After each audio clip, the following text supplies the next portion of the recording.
അത്ഭുതങ്ങൾ തീർന്നിട്ടില്ല, അടയാളങ്ങൾ തീർന്നിട്ടില്ല കാലത്തിൽ ഈ ലോകത്തിൽ. എൻ്റെ പേര് സിലോമണി. എൻ്റെ വീട് പ്രായിരയാണ്. ഞാൻ കുളത്തിൽ എല്ലാം അങ്ങനെ കുളമുണ്ട്. കുളത്തിൻ്റെ അടുത്ത് ഞാൻ എപ്പോഴും ഇങ്ങനെ വേസ്റ്റ് ആൾക്കാരൊക്കെ ഇങ്ങനെ ഇടുമ്പോൾ ഞാൻ ഒരു ചാക്ക് കൊണ്ടുപോയിട്ട് അവിടെ വെക്കാറുണ്ട് ഇങ്ങനെ. അപ്പോൾ ഈ വ്യാഴാഴ്ച ദിവസം അന്നേക്ക് 9 ദിവസമായി. ഞാനപ്പോൾ ആ ചാക്ക് എടുത്തിട്ട് ഇങ്ങനെ വെക്കുമ്പോൾ ആ ഒരു വീടുണ്ട് അപ്പുറത്ത്, കുളത്തിൻ്റെ അപ്പുറത്ത്.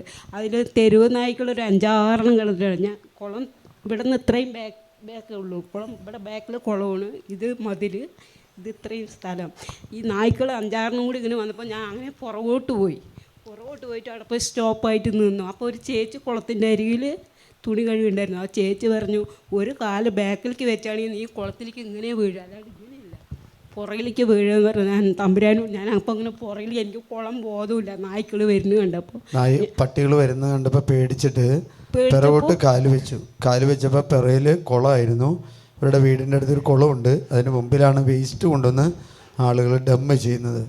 അപ്പോൾ ആ വേസ്റ്റ് കിടക്കുന്നത് കൊണ്ട് പട്ടി വേസ്റ്റ് എടുക്കാൻ വന്നപ്പോൾ സഹോദരി അറിയാതെ ഈ ബാക്കിലേക്ക് ഓടി മാറി. പക്ഷെ കുളം ഉണ്ടെന്ന് അപ്പം ഓർമ്മയുണ്ടായില്ല. പക്ഷെ ഒരേ അടിയോടിയും നീങ്ങിക്കഴിഞ്ഞാൽ ബാക്കിലേക്ക് കാല് വെച്ചാണെങ്കിൽ ഞാൻ കുളത്തിലേക്ക് വീഴും.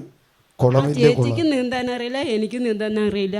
ഈ ചേച്ചി കുളത്തിലേക്ക് വീണ നീന്താൻ അറിയില്ല, ആരും കരയറ്റാൻ അറിയില്ല, എനിക്കും അറിയില്ല, ആ ചേച്ചിക്കും. അത് രക്ഷപ്പെട്ടത് ചേച്ചി എല്ലാ ദിവസവും പുലർച്ചയ്ക്ക് 4 മണിക്ക് എഴുന്നേറ്റ് അല്ലേ 3:30 എനിക്ക് പ്രാർത്ഥിക്കാനൊന്നും അറിയില്ല, എന്നാലും ഞാൻ ഇങ്ങനെ പ്രാർത്ഥിക്കാം 4:50 വരെ.